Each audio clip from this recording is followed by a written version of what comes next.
ഉണ്ടാക്കാൻ പോണത് ഒരു വിപ്പിംഗ് ക്രീമിന്റെ റെസിപ്പിയാണ് കേട്ടോ. ഈ ലോക്ക്ഡൌൺ സമയത്ത് വിപ്പിംഗ് ക്രീം കിട്ടുന്നില്ല, അതുകൊണ്ട് ഒരു ഹോം മെയ്ഡ് വിപ്പിംഗ് ക്രീമിന്റെ റെസിപ്പി ഇടണമെന്ന് പലരും ആവശ്യപ്പെട്ടിട്ടുണ്ടായിരുന്നു.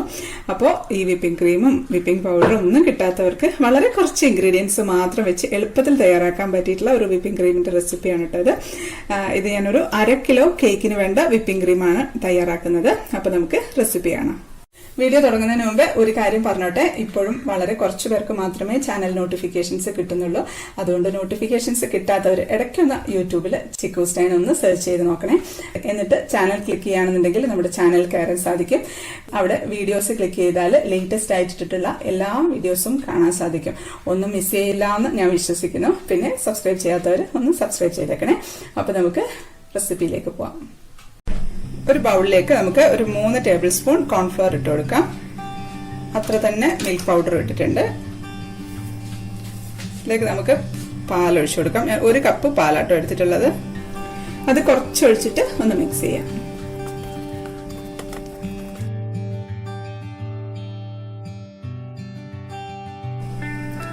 അപ്പം ബാക്കി പാലും കൂടെ ഇതിലോട്ടൊന്ന് ഒഴിച്ചു കൊടുക്കാം.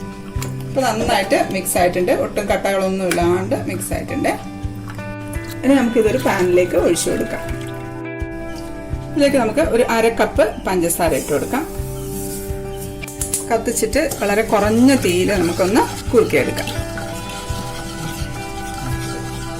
വളരെ കുറഞ്ഞ തീയിലിട്ടിട്ട് വേണം കേട്ടോ നമ്മളിത് കുറുക്കിയെടുക്കാനായിട്ട്. പെട്ടെന്ന് അങ്ങ് ഹൈ ഫ്ലെയിമിലിട്ടിട്ടൊന്ന് കുറുക്കിയെടുക്കരുത്. ഇപ്പോൾ കണ്ടോ നല്ല തിക്കായിട്ട് വരുന്നുണ്ട്. പെട്ടെന്ന് ആയിക്കോളും, വലിയ ബുദ്ധിമുട്ടൊന്നുമില്ല. ഇത് മതി. ഇത് ഇരിക്കുമ്പോഴത്തേക്കും ഒന്നുകൂടെ ഒന്ന് തിക്കാവേ. ഇതിലേക്ക് നമുക്ക് ഒരു 1/4 ടീസ്പൂൺ വാനില എസൻസ് ഒഴിച്ചു കൊടുക്കാം. ഒന്ന് തണുക്കട്ടെ. ഇതിപ്പോൾ നന്നായിട്ട് തണുത്തിട്ടുണ്ട്. നമുക്കിതൊരു മിക്സിന്റെ ജാറിലേക്ക് ഇട്ട് ഒന്ന് അടിച്ചെടുക്കാം.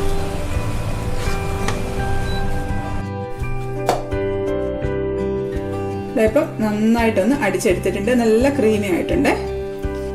ഇനി നമുക്ക് അടച്ചു വെച്ച് ഒരു 1/2 മണിക്കൂർ ഫ്രീസറിലേക്ക് വെക്കാം. ഫ്രിഡ്ജിലായാലും മതി, അതാകുമ്പോൾ പക്ഷെ കൂടുതൽ സമയം വെക്കേണ്ടി വരും. അതുകൊണ്ട് ഫ്രീസറിലേക്ക് വെക്കാം. ഇനി നമുക്ക് ഒരു ബൗളിലേക്ക് 100 ഗ്രാം ബട്ടർ എടുക്കാം. അൺസോൾട്ടഡ് ബട്ടർ ആണ്. നമുക്കിതൊന്ന് നന്നായിട്ട് ബീറ്റ് ചെയ്യാം. ബീറ്ററോ വിസ്കോ ഉപയോഗിച്ചിട്ട് ബീറ്റ് ചെയ്യാം. ബീറ്റർ ആണെങ്കിൽ പെട്ടെന്ന് നമുക്ക് ബീറ്റായി കിട്ടും. ഇതായിപ്പം ഞാനൊന്ന് ബീറ്റ് ചെയ്തിട്ടുണ്ട്. ഇവിടെ നല്ല ചൂടാട്ടോ, ബട്ടർ മെൽറ്റായി പോകുന്നുണ്ട്. അതുകൊണ്ട് ഞാനിതൊന്ന് ഒരു 10 മിനിറ്റ് ഫ്രീസറിലേക്ക് വെച്ചിട്ട് ഒന്ന് തണുത്തതിന് ശേഷം ഒന്നുകൂടെ ബീറ്റ് ചെയ്തെടുക്കാം. അപ്പൊ പെട്ടെന്ന് നമുക്ക് തിക്കായി കിട്ടും. ഇതായിപ്പം ഒരു 10 മിനിറ്റ് ആയിട്ടുണ്ട്. നമുക്കിതൊന്ന് ഒന്നുകൂടെ ബീറ്റ് ചെയ്ത് കൊടുക്കാം. കണ്ടോ, ഇതിപ്പം കളറൊക്കെ മാറി ഒരു വൈറ്റ് കളർ ആയിട്ടുണ്ട്. നല്ല പതഞ്ഞ് നല്ല സ്റ്റിഫായിട്ട് വന്നിട്ടുണ്ട്. ഇനി ഇതാ ഈ കോൺഫ്ലോറും പാൽപ്പൊടിയും പാലും കൂടെയുള്ള മിക്സില്ലേ, നമ്മളിത് നന്നായിട്ട് തണുത്തിട്ടുണ്ട് ഫ്രിഡ്ജിൽ വെച്ചിട്ട്. ഒരുപാട് അങ്ങ് തണുത്ത് പോകണ്ട കേട്ടോ. ഇത് നമുക്ക് കുറേശ്ശെയായിട്ട് ബട്ടറിലേക്ക് ഇട്ടിട്ട് ഒന്ന് ബീറ്റ് ചെയ്തെടുക്കാം. ആയിട്ടുണ്ട്. നമുക്ക് കുറച്ചുകൂടി ഇട്ട് കൊടുക്കാം. ഇതപ്പോൾ എല്ലാം മിക്സ് ചെയ്തിട്ടുണ്ട്. നല്ല തിക്കായിട്ട് വന്നിട്ടുണ്ട് കേട്ടോ. ഒരു 1/4 ടീസ്പൂൺ കൂടെ വാനില എസൻസ് ഒഴിച്ചു കൊടുക്കാം.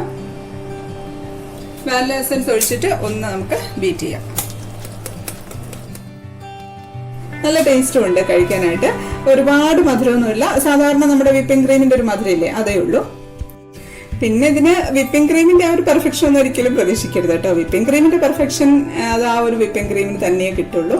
എന്നാൽ ഇതൊന്നും കിട്ടാത്തവർക്ക് ഏകദേശം അതേ രുചിയിൽ തന്നെയുള്ള ഒരു വിപ്പിംഗ് ക്രീമിന്റെ റെസിപ്പിയാണിത്. പിന്നെ ഇതിൽ ബട്ടർ കൂടുതൽ ചേർക്കുകയാണെന്നുണ്ടെങ്കിൽ കുറച്ചുകൂടെ പെർഫെക്ഷൻ കിട്ടും.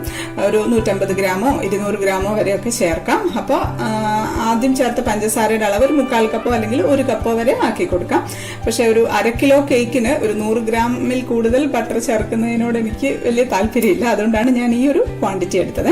പക്ഷെ കുഴപ്പമില്ല, അത്യാവശ്യം നല്ലൊരു ടേസ്റ്റുള്ള വിപ്പിംഗ് ക്രീം തന്നെയാണിത്. ഇത് നമുക്ക് ഫ്രിഡ്ജിലേക്ക് വെക്കാം. ഫ്രിഡ്ജിൽ വെച്ച് കഴിഞ്ഞാൽ ഒന്നുകൂടെ ഒന്നും ഇരിക്കോളെ. അപ്പോൾ തന്നെ അത്യാവശ്യത്തിന് തന്നെ കട്ട് ചെയ്യുന്നുണ്ട്. അത് മതി. ഇപ്പം ഇത് ഞാനൊരു പൈപ്പിംഗ് ബാഗിലേക്ക് എടുത്തിട്ടുണ്ട്. ഒന്ന് ഡിസൈൻ ചെയ്തെടുക്കാം. ഈ ഒരു കേക്ക് ലോക്ക്ഡൌൺ സ്പെഷ്യൽ കേക്കാണ് കേട്ടോ. ഒരു ഈസി കേക്കാണ്. ഇത് ഞാൻ നാളെ അപ്ലോഡ് ചെയ്യാം. അപ്പോൾ വെയിറ്റ് ചെയ്യല്ലോ. വീഡിയോ ഇഷ്ടപ്പെട്ട ലൈക്ക് ചെയ്യാനും കമന്റ് ചെയ്യാനും ഷെയർ ചെയ്യാനും ഒന്നും മറക്കല്ലേ. സബ്സ്ക്രൈബ് ചെയ്യാത്തവർ ഒന്ന് സബ്സ്ക്രൈബ് ചെയ്തേക്കണേ. അപ്പോൾ നമുക്ക് അടുത്തൊരു അടിപൊളി ലോക്ക്ഡൌൺ സ്പെഷ്യൽ കേക്ക് റെസിപ്പി ആയിട്ട് കാണാം.